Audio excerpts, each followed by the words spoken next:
Hello everyone and welcome back to Easy Way to Study. Today in this video I have wrote some conversational sentences. Hope so you are doing well. So these conversational sentences will help you to increase your English speaking and I am sure that this video will help you to improve your English. So let's go through with first sentences without any further delay. तो first sentence is इसे अपना ही समझो. It's all yours. जैसे कहते हैं ना, कोई किसी से कोई चीज़ मांगता है कि क्या हमें दे दोगे ये चीज़, अरे नहीं नहीं से तो आप अपना ही समझो, ले लो बिल्कुल. तो take it, have it and it's all yours. Please take it, it's all yours. ये इसे अपना ही समझो. ज़रा मुझे बोलने दो, लेट मी स्पीक. वैसे तो हम कहते हैं ज़रा मुझे बोलने दो, लेट मी स्पीक, लेकिन और थोड़ा सा अगर अच्छे वे में बोलना है then we will say will you please permit me to speak, will you please allow me to speak, let me speak, can I speak, could I speak, like this हम कह सकते हैं. Will you please permit me to speak, आप मेरे साथ साथ बोलेंगे. Will you please allow me to speak, will you please permit me to speak. क्या आप थोड़ा धीरे बोलेंगे? Will you speak slowly, can you speak slowly, will you speak slowly, will you mind speaking a bit slowly, will you mind speaking a bit slowly. Same sentence.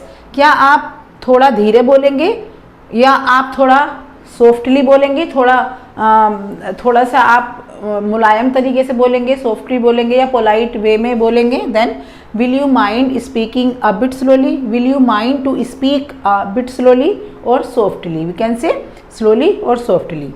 तो हम इस तरह से अपने बात को बोल सकते हैं. अगर हमें किसी को धीरे, कोई ज़ोर से चिल्ला रहा है देन हम उससे यूँ कहने के बजाय डोंट क्राई, डोंट शाउट, ऐसा कहने के बजाय हम क्या कह सकते हैं?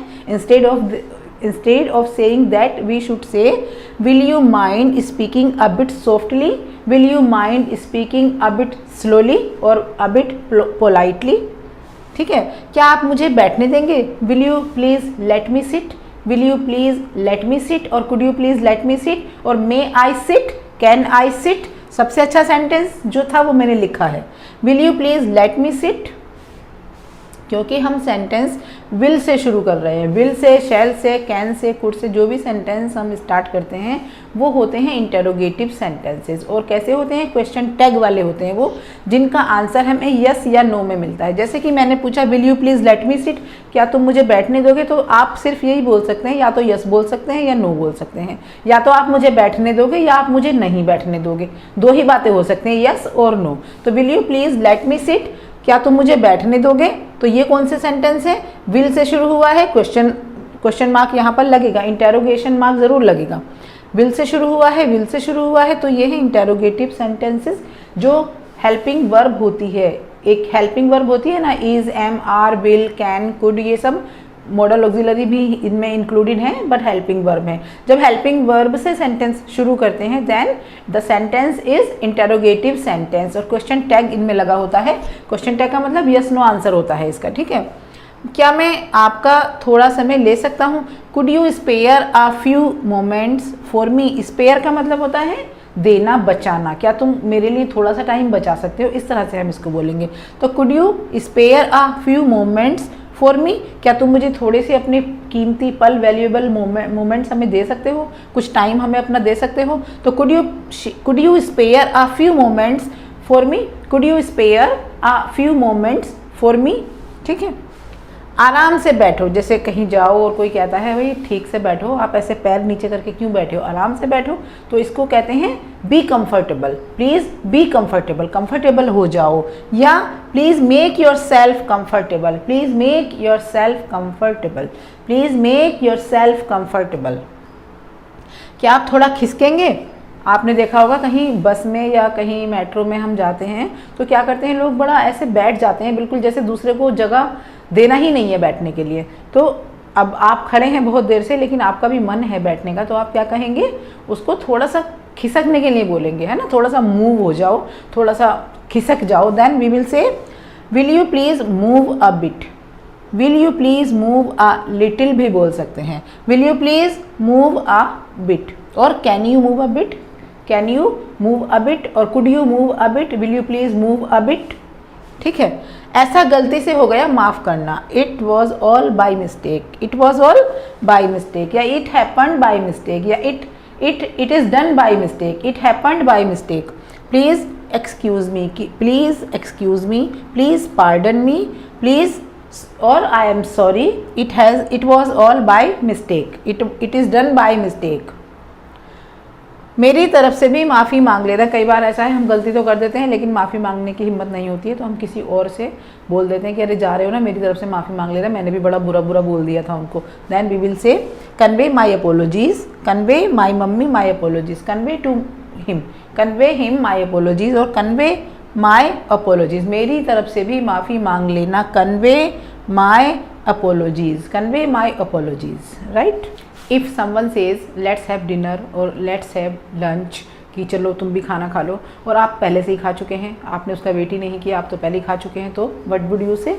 आपको कहना होगा I have already eaten, I have already eaten, या I have already finished my work, मैं अपना काम पहले ही कर चुका हूँ, मैं खाना पहले से ही खा चुका हूँ। I have eaten, I have already eaten, I have already have food, I have already have lunch, I have already eaten. ठीक है, यहाँ पर जो हम लगाएंगे आई हैव ऑलरेडी ईटन की, जैसे हमने ईटन की थर्ड फॉर्म लगाई है, तो हम इसकी जगह पर थर्ड फॉर्म ही लगाएंगे। I have already had, have नहीं आएगा अब यहाँ पर दो बार। I have already had food, I have already had lunch, I have already completed my work, finished my work, I have already done my homework, I have already कुछ भी आप कर चुके हैं, जैसे अपना जैसे कि आप पानी पी चुके हैं, पहले से ही पानी पी चुके हैं, कोई आपसे पूछ रहा है तो आई have already taken water, I have already drunk water. ठीक है, एक हमारे पास स्ट्रक्चर होती है लेट। लेट का मतलब होता है अलाउ करना, किसी काम को करने देना। जैसे कि लेट हिम गो, उसे जाने दो, लेट हिम गो, उसे जाने दो, लेट मी गो, मुझे जाने दो, लेट हर गो, उसे जाने दो, she is a girl, her, let her go, उसे जाने दो। ठीक है, I will not let you go, अगर इसको निगेटिव में बनाएंगे, आई विल नॉट, मैं तुम्हें, आई विल नॉट लेट, मैं तुम्हें नहीं जाने दूंगा, आई विल नॉट लेट, मैं नहीं दूंगा जाने तुम्हें, आई will not let you go, I will not let you go, I will not let you fly a kite, मैं तुम्हें पतंग उड़ाने नहीं दूंगा, I will not let you come, मैं तुम्हें आने नहीं दूंगा, कम इनसाइड, मैं तुम्हें अंदर आने नहीं दूंगा, I will not let you go to the market, मैं तुम्हें मार्केट नहीं जाने दूंगा। ठीक है, तो इस तरह से हम निगेटिव बना सकते हैं लेट का यूज़ करके, मैं तुम्हें ये काम नहीं करने दूंगा। अगर मैं कहती हूँ वो मुझे पतंग नहीं उड़ाने देगी, she will not let me fly a kite, she will not let me fly a kite, she will not let me eat a mango, वो मुझे आम नहीं खाने देगी, she will not let me eat a mango, she will not let me go outside, वो मुझे बाहर नहीं जाने देगी, she will not let me go outside, she will not let me go to the market, वो मुझे बाजार नहीं जाने देगी। तो इस तरह से हम लेट का यूज़ करके बना सकते हैं। मैं पहले ही खाना खा चुकी हूँ, आई हैव ऑलरेडी ईटन, मेरा पेट भर गया है, माई स्टमक इज़ फुल, ये भी बोल सकते हैं पर अच्छा नहीं लगा ना। Yes, I am done, very good structure, I am done कि मेरा तो हो गया, जैसे आपने खाना खा लिया और आपको नहीं खाना है तो आई एम डन, मेरा तो हो गया। ठीक है, और आई हैव ऑलरेडी ईटन, मैं तो खा चुका, या आई हैव ईटन, मैं खा चुका हूँ। अगर पहले से ही खा चुके हैं तो बीच में ऑलरेडी लगा देंगे, I have already eaten, I am done, मेरा तो हो चुका है। तो आपने देखिए लेट के सेंटेंस हम किस तरह से परमिशन देने के लिए लेट का यूज़ करते हैं। Let me type a sentence, मुझे एक सेंटेंस लिखने दो।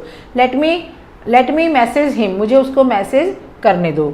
लेट मी डू समथिंग, मुझे कुछ तो करने दो, लेट मी डू समथिंग। ठीक है, जैसे घर में मेड को बोलते हैं, या अगर मेड नहीं आती है तो आपस में ही काम करना पड़ता है, तो बोलते हैं चलो पहले झाड़ू पोछे का काम पूरा कर लेते हैं और बाद में कोई और काम करेंगे, या बाद में बर्तन साफ़ करेंगे। जब मेड नहीं आती है तो बहुत सारा काम पड़ जाता है करने के लिए। ठीक है, तो क्या कहेंगे, first finish the work of mopping the floor, सबसे पहले फर्श पर झाड़ू पोछे का काम पूरा कर लेते हैं। First finish the work of mopping the floor, first finish the work of mopping the floor, या कहेंगे let's finish the work of mopping the floor, let's भी लगा सकते हैं फर्स्ट के प्लेस पर, let's finish the work of mopping the floor, चलो पहले झाड़ू पोछे का काम पूरा कर लेते हैं। I have just about to do, मैं अभी करने ही वाली हूँ, या मैं अभी करने ही जा रही थी। I have just about to do, I have just about to do. I have finished sweeping the floor, या मैंने तो झाड़ू पोछे का काम कर लिया। I have finished sweeping the floor, मैंने ये काम कर लिया है। और I have already finished, I have already finish, ये आपने पहले से ही करके रख लिया है तो आप कह सकते हो आई have already finished sweeping the floor. I have already finished sweeping the floor. यहाँ पर थर्ड फॉर्म आएगी, इस बात का ध्यान रखना। हैव के साथ हमेशा वर्ब की थर्ड फॉर्म आती है। और कौन सा टेंस होता है ये? प्रेजेंट परफेक्ट, क्योंकि हैव लगा है तो प्रेजेंट परफेक्ट। अगर हैव के प्लेस पर हैड होता तो हो जाता पास्ट परफेक्ट। ठीक है, तो अभी कौन सा टेंस है? Present perfect. I have already finished sweeping the floor. When will you finish your work? तुम अपना काम कब खत्म करोगे? कब से कर रहे हो? When will you finish your work? कब अपना काम खत्म करोगे? When will you finish your work? I am just going to finish. I am just going to finish. हाँ, मैं बस खत्म करने ही वाला हूँ। I am just going to finish it. I am just going to finish it. I am about to finish. और हम दूसरे वे में कह सकते हैं अबाउट का यूज़ करके। यहाँ पर हमने किया था गोइंग का यूज़ करके। I am just going to finish it और I am about to finish it. Going to को हम आजकल यूज़ करते हैं मॉडर्न इंग्लिश में gonna, GONNA, gonna. I am gonna, gonna. और गोना में क्या क्या इंक्लूडेड होता है? गोइंग टू, ये होती है गोना की फुल फॉर्म, गोइंग टू। तो जहाँ भी हमें गोइंग टू लगाना होगा वहाँ पर हम यूज़ कर सकते हैं gonna. I am just gonna finish it. I am just gonna finish it. Right, so this is all for today's video. Hope so you have understood something from my videos. So guys, if you learn these sentences or you use these sentences in your daily conversation, they will help you to increase your English skill. They will help you to increase your fluency, English fluency. This is my promise. So I will be back soon, and thank you so much for staying with me till the end, and bye.